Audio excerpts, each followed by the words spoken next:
মূলত ৩ টি বিষয় নিয়ে আলোচনা করব। একটি হচ্ছে প্রেসিডেন্টের সাথে আমাদের নিউ ইয়র্ক সিটির মেয়রের সাক্ষাৎ।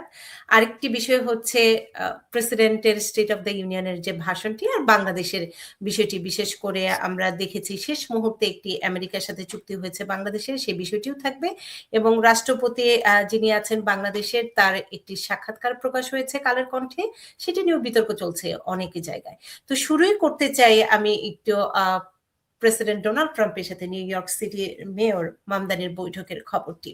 কারণ হাউজিং নিয়ে কথাবার্তা হয়েছে, কিন্তু আপনার কাছ থেকে আমি একটু বিস্তারিত জেনে নিতে চাই কি পেল নিউ ইয়র্কবাসী এই বৈঠক থেকে।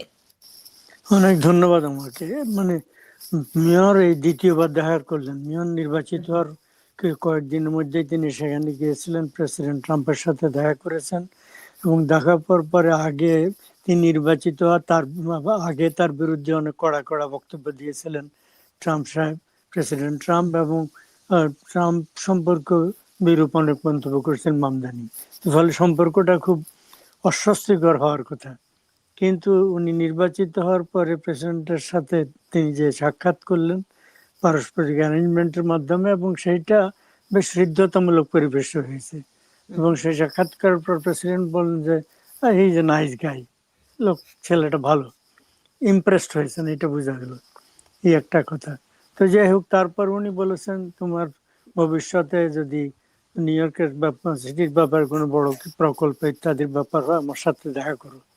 তো সেটার সূত্র ধরে আবার উনি যোগাযোগ করেছেন এবং নিশ্চয়ই হোয়াইট হাউসের কর্মকর্তাদের সাথে কথাবার্তা হয়েছে। হয়তো 1-2 সপ্তাহ থেকে এসব আলোচনা দুই পক্ষে এদিক ওদিক করে করে ফাইনালি আজকে তিনি দেখা করেছেন। এবং এই দ্বিতীয় বৈঠকে যেটা হয়েছে,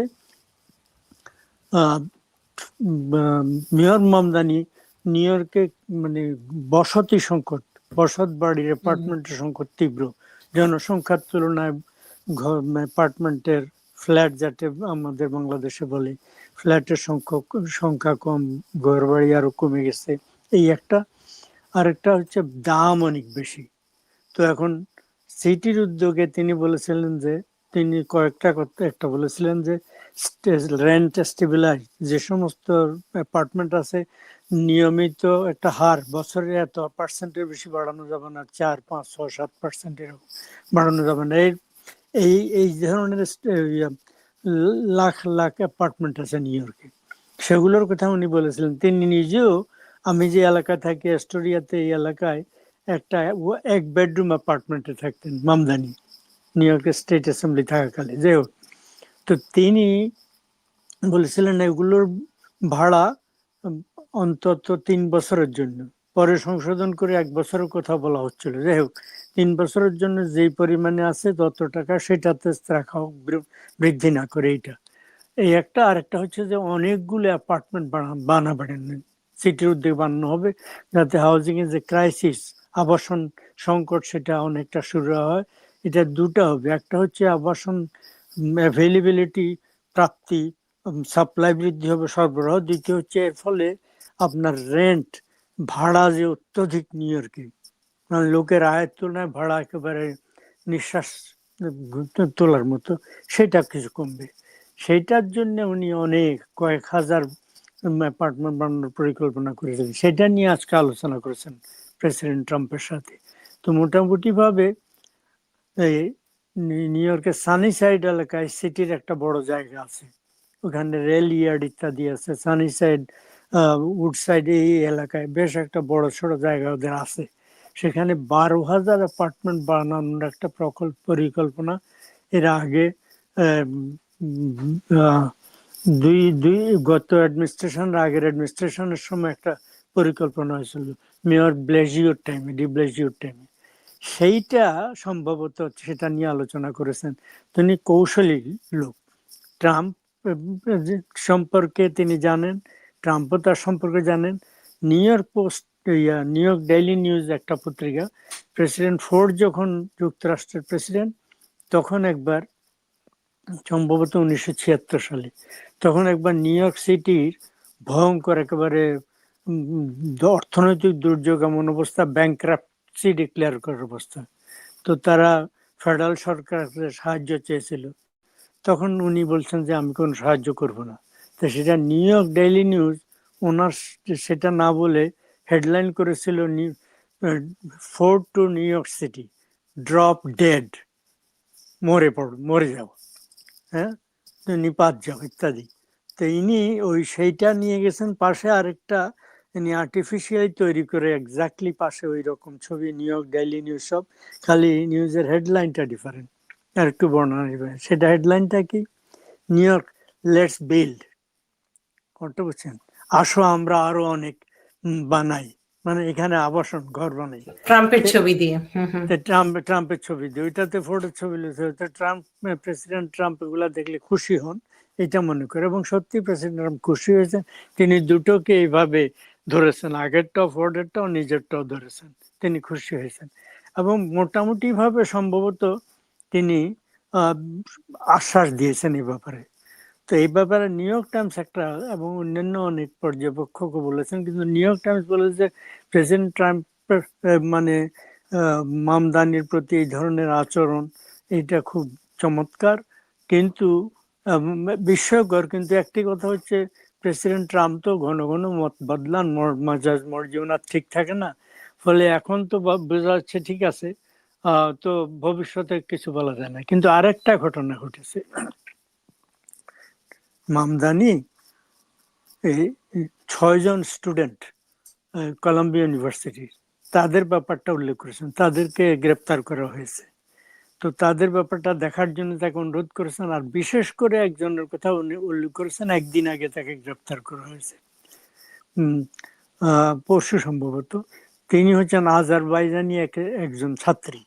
তিনি কলাম্বিয়া ইউনিভার্সিটিতে বিজ্ঞান বিষয়ে স্নাতক পর্যায়ে পড়ছেন, খুব মানে চমৎকার উন্নত মানের গবেষণা করছেন এবং তার ডিগ্রি পড়ার শেষ পর্যায়ে আছে। তবে তার অবস্থান সম্পর্কে সত্যি সত্যি লিগ্যাল প্রবলেম আছে। বাইরে ওবামা আমল থেকে তিনি সম্ভবত এই দেশে আসেন, যাই হোক।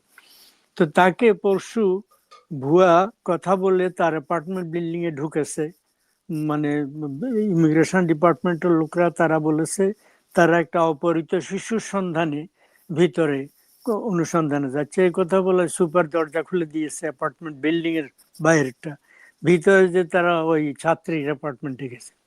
এইটাকে অজুহাত করে, এইটাকে একটা গ্রাউন্ড করে যে মিথ্যা অজুহাতে তারা সেখানে গেছে, কলাম্বিয়া ইউনিভার্সিটি প্রটেস্ট করেছে এবং তার পক্ষে একটা ডেমনস্ট্রেশন হয়েছে ইউনিভার্সিটির সামনে। ওই এত কিচ্ছু না বলে জাস্ট মামদানি প্রেসিডেন্টকে অনুরোধ করেছেন এই ছাত্রীটাকে অনুগ্রহ করে একটু মুক্তি দিন। তো প্রেসিডেন্ট তাকে বললেন আচ্ছা মুক্তি দেওয়া হবে। তো এই মামদানি নিউ ইয়র্কে ফিরে আসতে না আসতেই বৈঠক শেষ করে তাকে মুক্তি দেওয়া হয়ে গিয়েছে। তো তিনি মুক্তি পেয়ে গেছেন, মানে অ্যারেস্ট হওয়ার 24 ঘন্টা না যেতেই তিনি মুক্তি পেয়ে গেছেন। এইটা একটা বিরাট লাভ।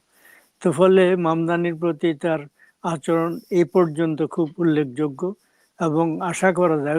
আরেকটা কথা আছে, নিউ ইয়র্ক সিটির পশ্চিম তীর দিয়ে একটা মানে কি বলে টানেল, যে টানেল দিয়ে মানে অনেক গাড়ি যাতায়াত করে, অনেকগুলো, 2টা টানেলে 4টে, ওখানে 4টা লেন আছে, যাই হোক, মানে মাসে কয়েক লক্ষ গাড়ি চলাচল করে, দিনে হয়তো 25-50 হাজার গাড়ি চলে। ওই টানেলগুলো অনেক পুরনো হয়ে গেছে, তো এগুলো মেরামত করে টোরে চালানো হচ্ছে। সেখানে পাশাপাশি কাছেই ব্র্যান্ড নিউ টানেল করার জন্য, আরো উন্নত মানের টানেল করার পরিকল্পনা হয়েছিল। এটার জন্য বহু বিলিয়ন ডলার দরকার। এটা ফেডারেল সরকার দেওয়ার কথা, ফেডারেল সরকার সেই টাকাটা ট্রাম্প আটকে দিয়েছেন। তো সেটার ব্যাপারে আজকে আলোচনা হয়নি। তো বলে সেইটা নিয়ে নিউ ইয়র্ক সিটি আশা করছে, নিউ ইয়র্ক সিটির কর্তৃপক্ষ যে আশা করছে প্রেসিডেন্ট সেটা উল্লেখ করবেন। ফলে ট্রাম্পের সাথে যদি মামদানির সম্পর্কটা ভালো থাকে, তিনি ভবিষ্যতে এই নিয়েও কথাবার্তা বলবেন। তো আমার ধারণা, মানে পাবলিসিটির অন্তরালে নিউ ইয়র্কের গভর্নর, নিউ ইয়র্কের মেয়রের অফিস প্রেসিডেন্টের সাথে, হোয়াইট হাউসের সাথে এই নিয়ে দেন দরবার করছেন, ওনাকে অনুরোধ করছেন। দেখা যাক কতদূর কি হয়। এবং আমরাও আশাবাদী যে মামদানি কৌশলী মেয়র এবং জনপ্রিয় যেহেতু মেয়র, তিনি সেই ডিপ্লোমেসি গুলো জানবেন যে প্রেসিডেন্টকে না হলে এইভাবে ফেক একটি ফ্রন্ট পেজ বানিয়ে প্রেসিডেন্টকে খুশি করা, এই আইডিয়াটি খুব অন্যরকম লেগেছে আমার কাছে। যে এবং তিনি এটা উনি প্রেসিডেন্টকে খুশি করার ব্যাপার হচ্ছে যে এটা করলে আপনি তো জনপ্রিয় হবেন, আর খালি নিউ ইয়র্কে না, সারা দেশেই ওনার জনপ্রিয়তা একটু হলে বাড়বে আগামী এই বছর মধ্যবর্তী নির্বাচন। মধ্যবর্তী ফলে নির্বাচন। এরকম একজন প্রেসিডেন্ট যিনি দয়ালু, ভালো প্রস্তাব দিলে তিনি সুবিবেচনা করেন, এরকম একটা ধারণা যদি দেওয়া হয় এবং একটি ডেমোক্রেটিক মেয়রের সিটি, ডেমোক্রেটিক প্রধান সংখ্যাগরিষ্ঠ স্টেট, সেখানে এরকম অনুদান দিচ্ছেন, কাজ করছেন, তিনি সহানুভূতি দেখাচ্ছেন, তাহলে তার সম্পর্কে একটা অত্যন্ত ভালো অনুভূতি জাগ্রত হবে। এইটাও মানে ধারণা দেওয়ার চেষ্টা করা হয়েছে ওই মক পত্রিকার মাধ্যমে। পত্রিকায় এবং বারবার উল্লেখ করা হচ্ছিল, কারণ ট্রাম্পের জন্মস্থান নিউ ইয়র্কে, সেই হ্যাঁ, বিষয়টিও বারবার তুলে আনা হয়। আমরা একটু যেতে চাই